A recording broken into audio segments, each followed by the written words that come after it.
Hello friends, welcome to my YouTube channel. જો તમે મારી ચેનલ પર નવા હોય તો ચેનલને સબસ્ક્રાઈબ કરવાનું ભૂલતા નહીં। તો આજે આપણે બનાવીશું વઘારવાની એકદમ નવી જ રીત સાથે મેથી અને બાજરીના મુઠિયાની રેસીપી, જે ખાવામાં એકદમ ટેસ્ટી લાગે છે। તો મુઠિયા બનાવવા માટે સૌપ્રથમ અહીંયા 1 વાટકા જેટલો બાજરીનો લોટ લઈ લીધો છે, તેને એક વાસણમાં લઈ લઈશું। ત્યારબાદ તેમાં 2 થી 3 ચમચી જેટલો ઘઉંનો લોટ એડ કરીશું। ઘઉંનો લોટ એડ કરવાથી મુઠિયાનું બાઇન્ડિંગ એકદમ સરસ આવશે। ત્યારબાદ 2 થી 3 ચમચી જેટલો ચણાનો લોટ એડ કરીશું। અહીંયા ચણાનો લોટ બિલકુલ ઓપ્શનલ છે, પરંતુ તે એડ કરવાથી તેનો ટેસ્ટ એકદમ સરસ આવે છે। ત્યારબાદ તેમાં સ્વાદ પ્રમાણે મીઠું એડ કરીશું। અડધી ચમચી જેટલી હળદર એડ કરીશું। 1 ચમચી જેટલું લાલ મરચું પાવડર એડ કરીશું અને 1 ચમચી જેટલું ધાણા જીરું પાવડર એડ કરીને આપણે બધી જ વસ્તુને સૌપ્રથમ ડ્રાય જ મિક્સ કરી લેવાની છે। અહીંયા લાલ મરચાંનો ઉપયોગ તમે તમારા ટેસ્ટ પ્રમાણે વધારે કે ઓછો કરી શકો છો। હવે તેમાં કટ કરેલી મેથી એડ કરીશું, જેને મેં પહેલેથી જ ધોઈને સમારી લીધી છે, અને ખાંડેલા આદુ મરચાં તથા લસણની પેસ્ટ એડ કરીશું। અને મુઠિયા લાંબો સમય સુધી ખાવામાં સોફ્ટ રહે તેના માટે 1 ચમચા જેટલું તેલ એડ કરીશું। 1 ચમચી જેટલી ખાંડ એડ કરીશું, જેનાથી બધા ટેસ્ટ બેલેન્સ થઈ જશે। મુઠિયા ખાવામાં એકદમ સરસ સોફ્ટ બને તેના માટે ચપટી જેટલા બેકિંગ સોડા એડ કરીશું અને ત્યારબાદ બધી જ વસ્તુને આપણે સારી રીતે મિક્સ કરી લેવાની છે। તો તમે જોઈ શકો છો, અહીંયા મેં મેથી અને લોટને સારી રીતે મિક્સ કરી લીધા છે। હવે આ રીતના થોડું પાણી એડ કરતા જઈને આપણે તેનો લોટ બાંધી લેવાનો છે। જો તમે આ રીતે મુઠિયા બનાવશો તો મુઠિયા એકદમ સરસ ટેસ્ટી અને ખાવામાં પણ એકદમ સરસ લાગે છે। તો મેં અહીંયા થોડું પાણી એડ કરતા જઈને તેનો મીડિયમ સોફ્ટ એવો લોટ બાંધીને રેડી કરી લીધો છે। તમે જોઈ શકો છો, તેની કન્સિસ્ટન્સી આ રીતના રાખવાની છે।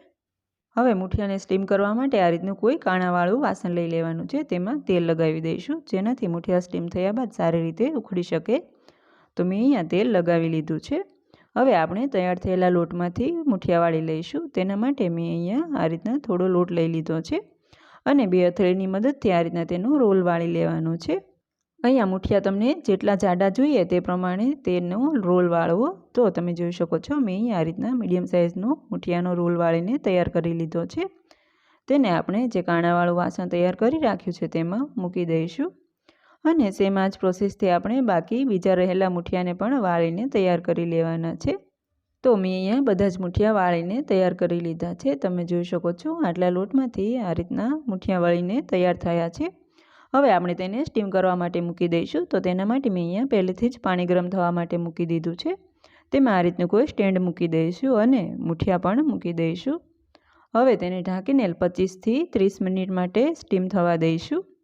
તો 25 મિનિટ જેવું થઈ ગયું છે। તો તમે જોઈ શકો છો, આ રીતના હાથની મદદથી ચેક કરતાં લોટ આંગળી સાથે નહીં ચોંટે, મતલબ આપણા મુઠિયા એકદમ પરફેક્ટલી કૂક થયા છે।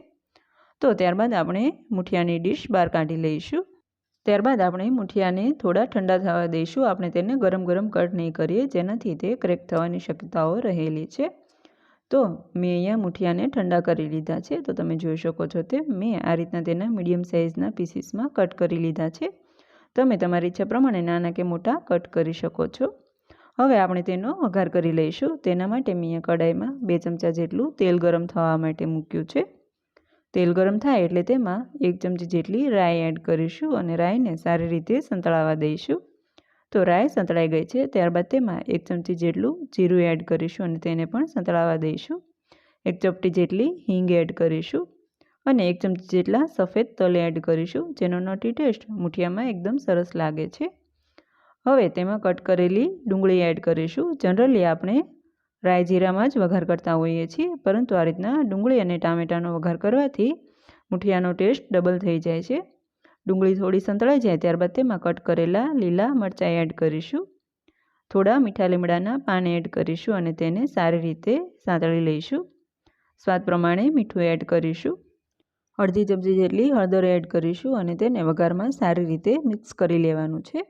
તો અહીંયા ડુંગળી સારી રીતે સંતળાઈ ગઈ છે। ત્યારબાદ તેમાં કટ કરેલું ટામેટું એડ કરીશું અને તેને પણ સારી રીતે મિક્સ કરી લઈશું। તો આ રીતના ડુંગળી ટામેટાનો વઘાર મુઠિયામાં એકદમ સરસ ટેસ્ટ આપે છે।